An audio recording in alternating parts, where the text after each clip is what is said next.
नमस्कार मित्रों, मैं ज्योति शुक्ला अपने यूट्यूब चैनल कुछ कविताएं और कुछ जीवन पर।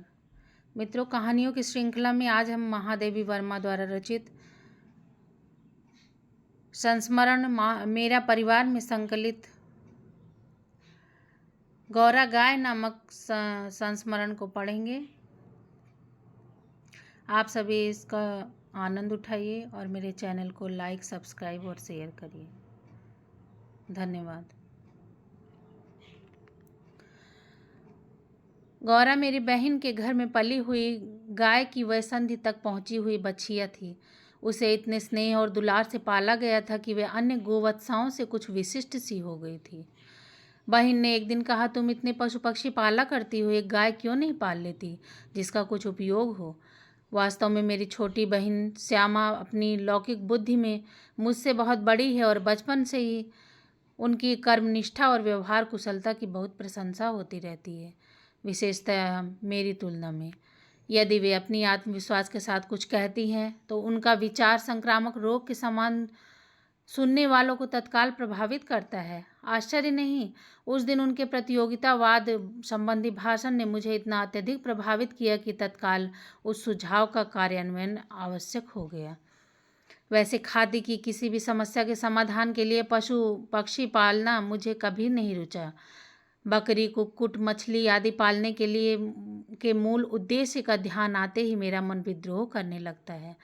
पर उस दिन मैंने ध्यानपूर्वक गौरा को देखा। पुष्ट लचीले पैर, भरे पुट्ठे, चिकनी भरी हुई पीठ, लंबी सुडौल गर्दन, निकलते हुए छोटे छोटे सींग, भीतर की लालिमा की झलक देते हुए कमल की दो अधखुली पंखुड़ियाँ जैसे कान, लंबी और अंतिम घोर छोर पर काले सघन चामर का स्मरण दिलाने वाली पूंछ, सब कुछ ढांचे में ढला हुआ सा था। गाय को मानो इटालियन मार्बल में तराश कर उस पर ओप दे दी गई थी।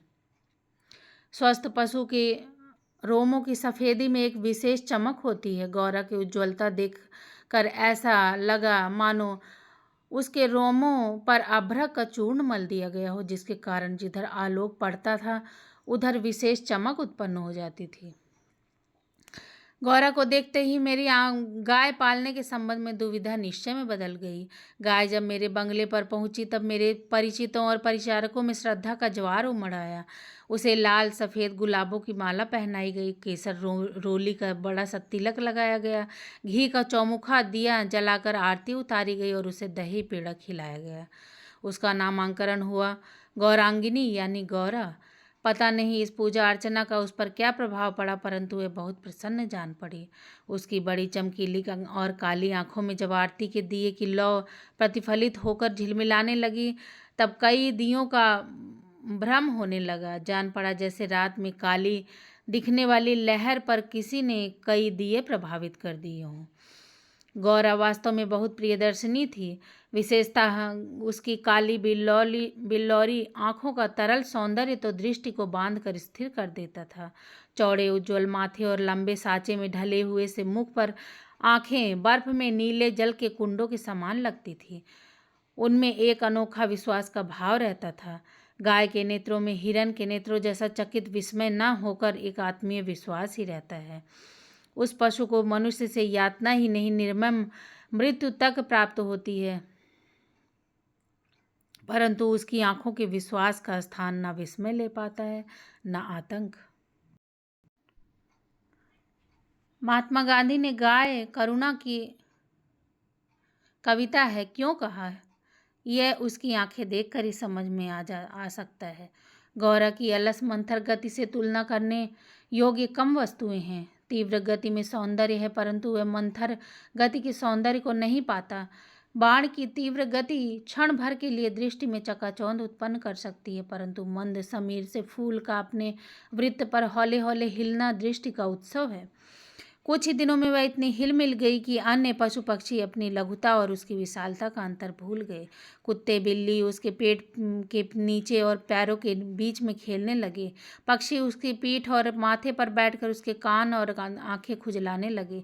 वह बेस्थिर खड़ी रहकर और आंखें मूंद कर मानो उनके संपर्क सुख की अनुभूति में खो जाती थी। हम सबको वह आवाज़ से नहीं, पैरों की आहट से भी पहचानने लगी। समय का इतना अधिक बोध उसे हो गया था कि मोटर के फाटक में प्रवेश करते हुए बाँ बाँ की ध्वनि से हमें पुकारने लगती। चाय, नाश्ता तथा भोजन के समय से भी वह इतनी परिचित हो गई थी कि थोड़ी देर कुछ पाने की प्रतीक्षा के उपरांत रंभा रंभा कर घर सिर पर उठा लेती थी। उसका हमसे साहचर्य जनित लगाव मानवीय स्नेह के समान ही निकटता चाहता था। निकट जाने पर वह सहलाने के लिए गर्दन बढ़ा देती, हाथ फेरने पर अपना मुख आश्वस्त भाव से कंधे रख कर आंखें मूंद लेती। जब उससे दूर जाने लगते तब गर्दन घुमा घुमा कर देखती रहती। आवश्यकता के लिए उसके पास एक ही ध्वनि थी, परंतु उल्लास, दुख, उदासीनता, आकुलता आदि की अनेक छाया छवियां उसकी बड़ी और काली आंखों में तैरा करती थी। 1 वर्ष के उपरांत गौरा एक पृष्ठ सुंदर वत्स की माता बनी। वत्स अपने लाल रंग के कारण गेरू का पुतला सा जान पड़ता था। उसके माथे पर पान के आकार का श्वेत तिलक और चारों पैरों में खुरों के ऊपर सफ़ेद वलय ऐसे लगते थे मानो गेरू की बनी वत्स मूर्ति को चांदी के आभूषणों से अलंकृत कर दिया गया हो। बछड़े का नाम रखा गया लालमणि, परंतु उसे सब लालू के संबोधन से पुकारने लगे। माता पुत्र दोनों निकट रहने पर हिमराशि और जलते अंगारे का स्मरण कराते थे। अब हमारे घर में मानो दुग्ध महोत्सव आरंभ हुआ। गौरा प्रातः सायं 12 सेर के लिए दूध देती थी, अतः लालमणि के लिए कई सेर छोड़ देने पर भी इतना अधिक शेष रहता था कि आसपास के बाल गोपाल से लेकर कुत्ते बिल्ली तक सब पर मानो दूध नहाओं का आशीर्वाद फलित होने लगा। कुत्ते बिल्लियों ने तो एक अद्भुत दृश्य उत्पन्न कर दिया था। दुग्ध दोहन के समय वे सब गौरा के सामने एक पंक्ति में बैठ जाते और महादेव उनके आगे उनके खाने के लिए निश्चित बर्तन रख देता था। किसी विशेष आयोजन पर आमंत्रित अतिथियों के समान वे परम शिष्टता का परिचय देते हुए प्रतीक्षा करते रहते थे। फिर नाप नाप कर सबके पात्रों में दूध डाल दिया जाता, जिसे पीने के उपरांत वे एक बार फिर अपने अपने स्वर में कृतज्ञता ज्ञापन सा करते हुए गौरा के चारों ओर उछलते कूदते रहते थे। जब तक वे सब चले न जाते गौरा प्रसन्न दृष्टि से उन्हें देखती रहती। जिस दिन उनके आने में विलंब होता वह रंभा रंभा कर मानो उन्हें पुकारने लगती। पर अब दुग्ध दोहन की समस्या को स्थायी समाधान चाहती थी। नौकरी में नागरिक तो दोहना जानते ही नहीं थे, और जो गांव से आए थे वे अनाभ्यास के कारण यह कार्य भूल चुके थे कि घंटों लगा देते थे। गौरा के दूध देने के पूर्व जो ग्वाला हमारे यहाँ दूध देता था, जब उसने इस कार्य के लिए अपनी नियुक्ति के विषय में आग्रह किया तब हमने अपनी समस्या का समाधान पा लिया। 2-3 मास के उपरांत गौरा ने दाना चारा खाना बहुत कम कर दिया और वह उत्तरोत्तर दुबली और शिथिल रहने लगी। चिंतित होकर मैंने पशु चिकित्सकों को बुलाकर दिखाया। वे कई दिनों तक अनेक प्रकार के निरीक्षण, परीक्षण, एक्सरे आदि द्वारा रोग का निदान कर खोजते रहे। अंत में उन्होंने निर्णय दे दिया कि गाय को सुई खिला दी गई है, जो उसके रक्त संचार के साथ हृदय तक पहुंच गई है। जब सुई गाय के हृदय के पार हो जाएगी तब रक्त संचार रुकने से उसकी मृत्यु निश्चित है। मुझे कष्ट और आश्चर्य दोनों की अनुभूति हुई। सुई खिलाने का क्या तात्पर्य हो सकता है? दाना चारा तो हम स्वयं देखभाल में देते हैं, परंतु संभव है उसी में सुई चली गई हो। पर डॉक्टर के उत्तर से ज्ञात हुआ कि दाने चारे के साथ गई हुई सुई गाय के मुख में ही छिद कर रह जाती है। गुड़ की बड़ी डली के भीतर रखी हुई सुई ही गले के नीचे उतर जाती है और अंततः रक्त संचार में मिलकर हृदय तक पहुंच सकती है। अंत में एक ऐसा निर्मम सत्य उद्भासित हुआ कि जिसकी कल्पना भी मेरे लिए संभव नहीं थी। प्रायः कुछ ग्वाले ऐसे घरों में जहां उनसे अक्सर अधिक दूध लिया जाता है, गाय का आना सह नहीं पाते। अवसर मिलते ही वे गुड़ में लपेट कर सुई उसे खिलाकर उसकी असमय मृत्यु निश्चित कर देते हैं।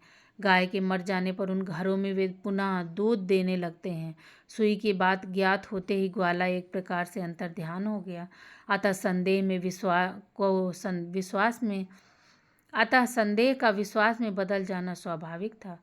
वैसे उसकी उपस्थिति में भी किसी कानूनी कार्रवाई के लिए आवश्यक प्रमाण जुटाना असंभव था। तब गौरा का मृत्यु से संघर्ष आरंभ हुआ, जिसकी स्मृति मात्र से आज मन भी सिहर उठता है। डॉक्टरों ने कहा गाय को सेब का रस पिलाया जाए तो सुई पर कैल्शियम जम जाने से उसके नस चुभने की संभावना है। अतः नित्य कई कई सेर सेब का रस निकाला जाता और नली से गौरव को पिलाया जाता। शक्ति के लिए इंजेक्शन पर दिए जाते। पशुओं के इंजेक्शन के लिए सूजे के समान बहुत लंबी मोटी सिरिंज तथा बड़ी बोतल पर दवा की आवश्यकता होती है। अतः वह इंजेक्शन भी अपने आप में शल्य क्रिया जैसा यातना में हो जाता था। पर गौरा अत्यंत शांति से बाहर और भीतर दोनों ओर की चुभन और पीड़ा सहती थी। केवल कभी कभी उसके सुंदर पर उदास आंखों के कानों में पानी की 2 बूंदें ढलकने लगती थी। अब वह उठ नहीं पाती थी, परंतु मेरे पास पहुंचते ही उसकी आंखों में प्रसन्नता की छाया तैरने लगती थी। पास जाकर बैठने पर वह मेरे कंधे पर अपना मुख रख देती और अपनी खुरदुरी जीभ से मेरी गर्दन चाटने लगती। लालमणि बेचारे को तो माँ की व्याधि पर आसन्न मृत्यु का बोध तक नहीं था। उसे दूसरी गाय का दूध पिलाया जाता था जो उसे रुचता नहीं था। वह तो अपनी माँ का दूध पीना और उससे खेलना चाहता था। अतः अवसर मिलते ही वह गौरा के पास पहुंचकर या अपना सिर मार मार कर उसे उठाना चाहता या खेलने के लिए उसके चारों ओर उछल कूद कर परिक्रमा ही देता रहता। मैंने बहुत से जीव जंतु पाल रखे हैं, अतः उनमें से कुछ एक को समय असमय विदा ही देनी ही पड़ती है, परंतु ऐसी मर्म व्यथा का मुझे स्मरण नहीं है। इतनी हिष्ट पुष्ट सुंदर दूध से उज्ज्वल पयस्विनी गाय अपने इतने सुंदर चंचल वत्स को छोड़कर किसी भी क्षण निर्जीव और निश्चेष्ट हो जाएगी, यह सोचकर आंखों में आंसू आ जाते थे। लखनऊ, कानपुर आदि नगरों से पशु विशेषज्ञों को बुलाया गया। स्थानीय पशु चिकित्सक तो दिन में 2-3 बार आते रहे, परंतु किसी भी ने ऐसा उपचार नहीं बताया जिससे आशा की कोई किरण मिलती। निरुपाय मृत्यु की प्रतीक्षा का मर्म वही जानता है जिसे असाध्य और मरणासन रोगी के पास बैठना पड़ता हो। जब गौरा की सुंदर चमकीली आंखें निष्प्रभ हो चली और सेब का रस विकंठ में ढुकने लगा, तब मैंने अंत का अनुमान लगा लिया। अब मेरी एक इच्छा थी कि मैं उसके अंत समय पर उपस्थित रह सकूं। दिन में ही नहीं, रात में भी कई कई बार उठकर मैं उसे देखने जाती रही। अंत में एक दिन ब्रह्म मुहूर्त में 4 बजे जब मैं गौरा को देखने आई, तब उसने अपना मुख सदा के समान मेरे कंधे पर रखा और वैसे ही वह एकदम पत्थर जैसा भारी हो गया और मेरी बाँह पर से सरक कर धरती पर आ गया। कदाचित सुई ने हृदय को बंद कर दिया। अपने पालित जीव जंतुओं के पार्थिव अवशेष में गंगा को समर्पित करती रही हूँ। गौरांगिनी को ले जाते समय मानो करुणा का समुद्र उमड़ आया, परंतु लालमणि इसे खेल समझकर उछलता कूदता रहा। यदि दीर्घ निश्वास का शब्दों में अनुवाद हो सके तो उसकी प्रतिध्वनि कहेगी, आह मेरे गोपालक देश।